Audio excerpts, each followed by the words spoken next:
Welcome back. My name is Mark Saxon. This is Back to the Drawing Board. Thank you for joining me for yet another week. And it is time for them Friday bees. Little ASMR for you, if you will. Cheers. Gonna be a hell of a weekend. A lot of sports.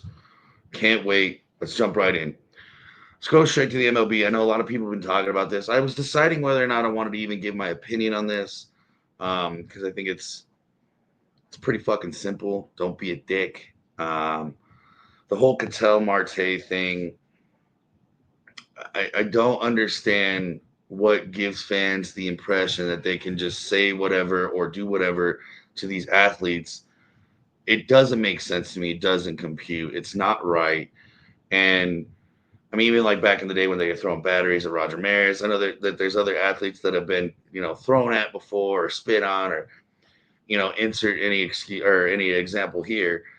And I just don't understand. Like I hate the Dodgers with the passion, and I could not imagine sitting there, even if I was in the safest part, spot of the park in Padres Stadium, away from all Dodgers fans. I couldn't imagine just bringing up foul shit to say to any of those athletes. Obviously, boo them. Obviously, tell them they suck.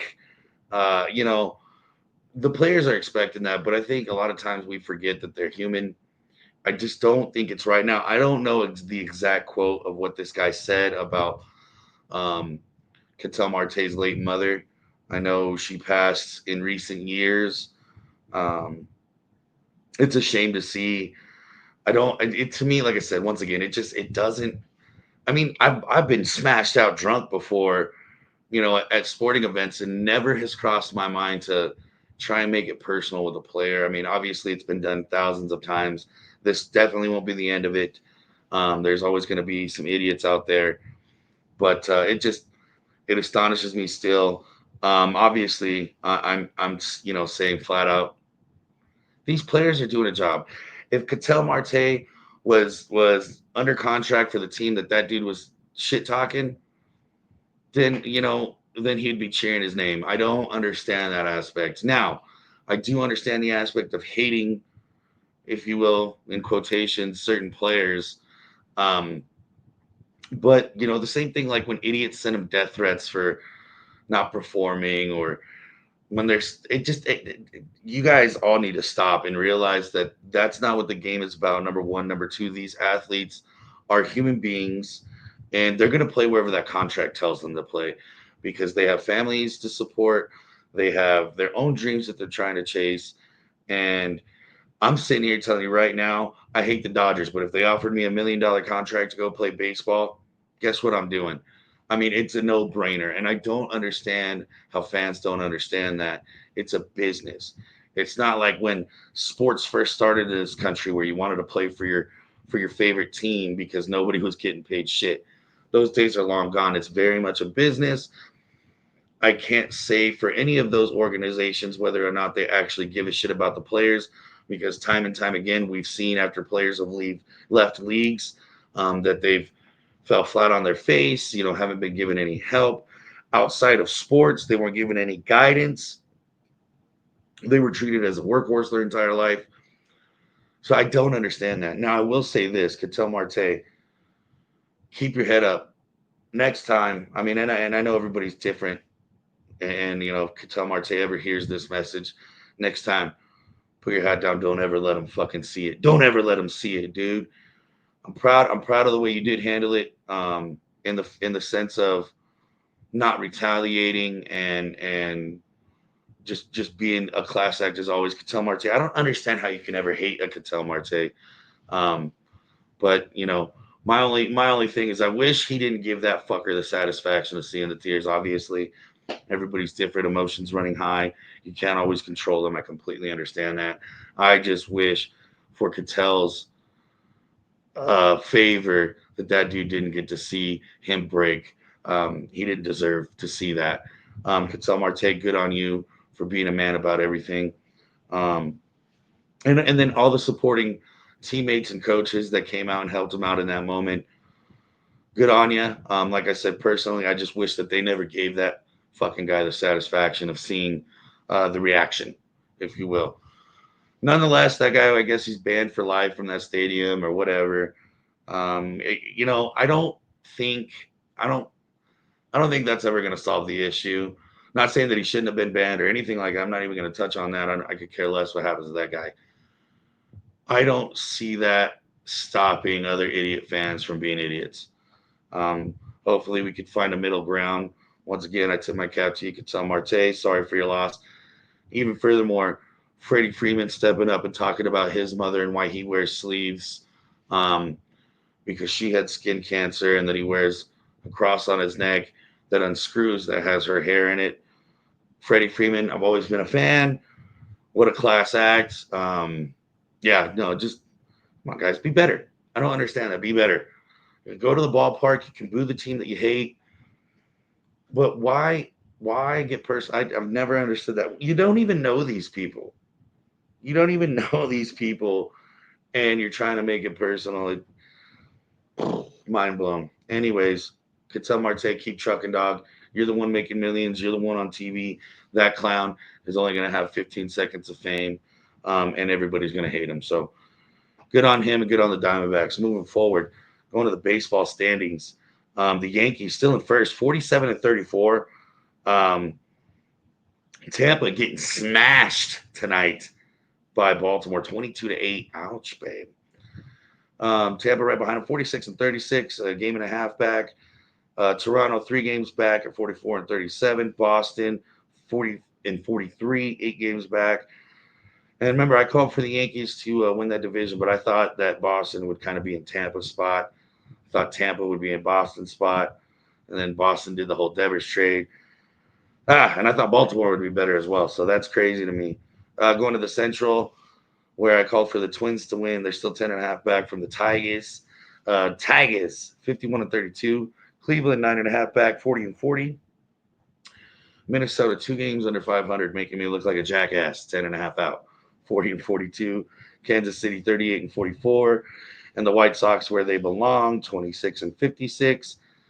Houston in the West leading that. I called for Texas to win that division. They're 8.5 back. Seattle, 7 back.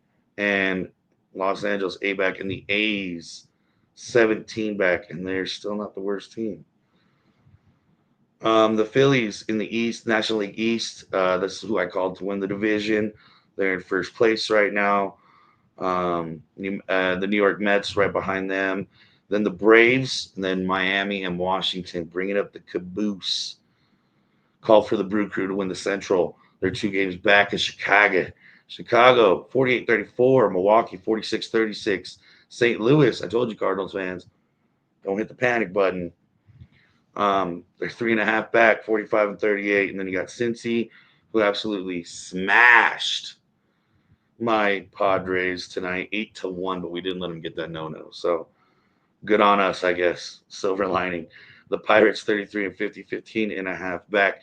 Going to the National League West, the fucking Dodgers 52 and 31. Obviously, we knew. I'm always going to call for my Padres to win that division, even if they were as good as the Rockies. But it's no surprise. Dodgers in first. The Giants, Los Gigantes, coming up big this year, 45 and 37, 6.5 back, adding that Rafael Devers to the roster. That helps. Padres, 44 and 37, 7 back. The Diamondbacks, 9.5 back, 41 and 39. So I was kind of shocked. Like I said at the beginning of the year, I thought the Padres and the Diamondbacks would definitely be fighting for that second spot, and the Giants would be kind of the one chasing them, but being a thorn in everybody's side. By no means going easy into the night or going quietly into the night, but the Giants are showing up. They're playing ball. And then the Rockies, 18 and 64. Ouch. Worst team in baseball. Sell the team. What are we doing? Can't believe that. Let's move it along. The Gold Cup. Love this time of year. Getting prepared for the World Cup for these countries. Um, Tomorrow, Saturday, the 28th, Panama, Honduras, 7:15 Eastern time. It's gonna be a tough game, but I'm giving it to Panama. I'm giving it to Panama.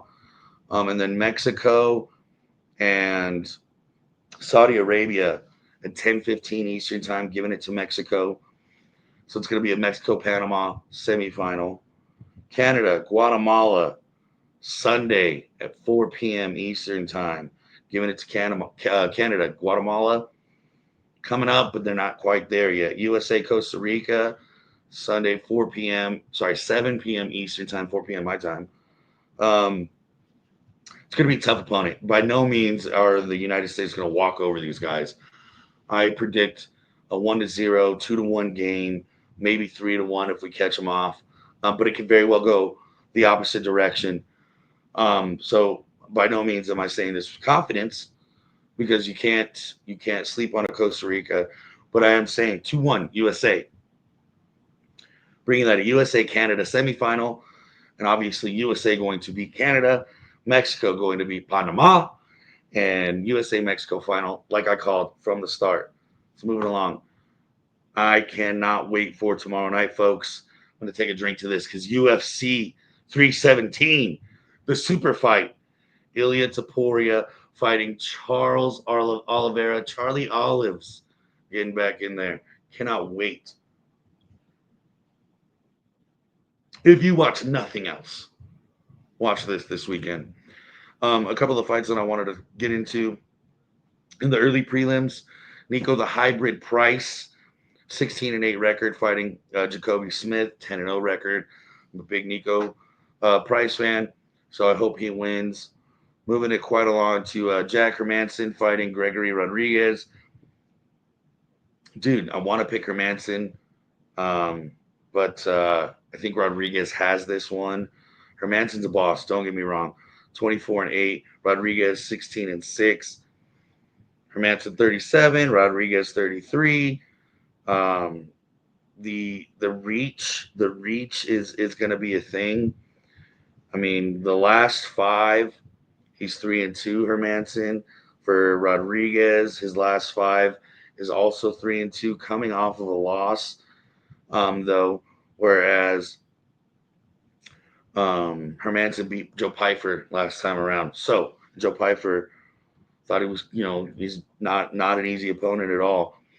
So I hate to do this, Jack, but I think I'm going to give it to Rodriguez. I think that's where the momentum is, even though Rodriguez is coming off of a loss. Now, Peyton Talbot, big fan. He's up and coming, 9-1, fighting Felipe Lima, who's 14-1. Um, Talbot's 26, Lima's 27. Talbot, I believe, lost his last fight. And yes, he did. He lost to Barcelos. 4-1 in the last five, whereas Lima, I believe so he's 5-0 in the last five. So, I mean, there you go. It is what it is. And I'm still taking Talbot. I don't care. Lima is no chump. He's no easy contest. Got 2.5 inches of reach, Talbot, over Felipe. So I think this is going to be fun to watch. Talbot's very aggressive, knows how to use his body, not afraid to get dirty. I think this is going to be fun. So that's another one I'm watching. Beneil Dariush fighting Renato Moicano. Moicano's a boss, but Dariush, you can't look past him. Both of them 36 years old. They've got an even reach. Darius 3-2 in the last five, coming off of a loss in 2023 by KO. That's going to play a big part in it, in my opinion. But also, Makachev submitted Moicano in January, so for the belt. So let's not forget that. So 4-1 Moicano, but with his last loss being a title fight. I don't know. I'm gonna give it to Darius just because I love how aggressive he is. I love that he's able to stick in there with basically anybody. Moicano, I think, is going to be a great test. I'm going to take Darius. It is what it is. My boy Brandon Royval fighting Joshua Van. Love that. Brandon Royval, 32, fighting a 23-year-old. Got 3-inch reach on him. Brandon Royval showing no signs of slowing down, except for only losing to Pantoja back in 23. But 4-1 in the last 5, coming off of a win. Where Van also coming off of a win, a KO win on Silva, but also 4-1. Royval's last win was a split decision, so some things to be said there. But still giving it to my boy Brandon Royval. Do your thing. I think he's got this in the bag. Now the 2 title fights, the ones we've all been waiting for, dude. I can't fucking wait. Alexander Pantoja and Kaya Kara France. Now, last time I went against Pantoja, I don't think I'm going to make that mistake again. He very much proved he was about that fucking life still. And Kaya Kara France, don't get me wrong, Kaya Kara is a fucking boss. You can't, I mean, not an easy opponent at all. Pantoja, obviously defending his belt 4 times in a row versus Moreno, Royval, Erceg, and Asakura. December 7th, 2024. I went against him. And, I mean, here's the thing. My heart was for him. My money went to Asakura. So there's that. I lost money that night. I think he's going to maintain the belt. I think Kaya Kara France doesn't have enough in the tank. I think Pantoja's aggression is gonna set in. I mean, even as well as a kickboxer as Kaya Kara France is, I don't know. He's a great striker, but Pantoja can do both, right? He can fight on the ground, and he's not afraid to put you on the ground either. So Kaya Kara France, the last 5, he is 3-2, coming off of a KO win against Erceg. If anything, though, this is a great even matchup, and I don't think you're wrong no matter who you pick. I'm picking with Pantoja. I'm staying with Pantoja. That's the plan. Now, the main event: Ilia Topuria and Charles Oliveira. My goodness gracious, the super fight. What a contest. And if you ever questioned Ilia Topuria's confidence, remember, he's got his own face tattooed on his chest. So there's that. Charlie Olive's obviously being a boss, always finding some kind of way to come back and win in a fight when it seems hopeless. Coming off of a win against Michael Chandler November 16, 2024, on a unanimous decision. I mean, I don't know, dude. I don't know. I'm picking Topuria. I think Topuria, being his, I mean, both of them are Brazilian Jiu-Jitsu. I think he's more aggressive when it comes to striking. I think he's more aggressive when it comes to bringing the fight to someone. That's also where Charlie Olives wins, right? Where he waits and he almost tricks him into going down. But Topuria 5-0, 5-0 in his last 5. Obviously, his last one in October 2024, winning the belt or maintaining the belt against Max Holloway. Just wow. No matter which way you pick it, I don't think you're wrong. It's such a toss-up. It's such a 50-50 fight. But you heard it here first. I'm going with Topuria. Final answer. That being said, let's go to our fucking Friday bets. My goodness. I'm sticking just with UFC. Peyton Talbot at a plus 145. Beneil Dariush at a minus 102. Brandon Royval at a plus 100. Alexander Pantoja at a minus 238. Ilia Topuria minus 425. $5. Get you $85.11. Folks, have a weekend. Have a night. Have some beers. Enjoy all the sports coming at you. Let's have a weekend. Once again, I'm Mark Saxon. This is Back to the Drawing Board. Thank you for joining for yet another week.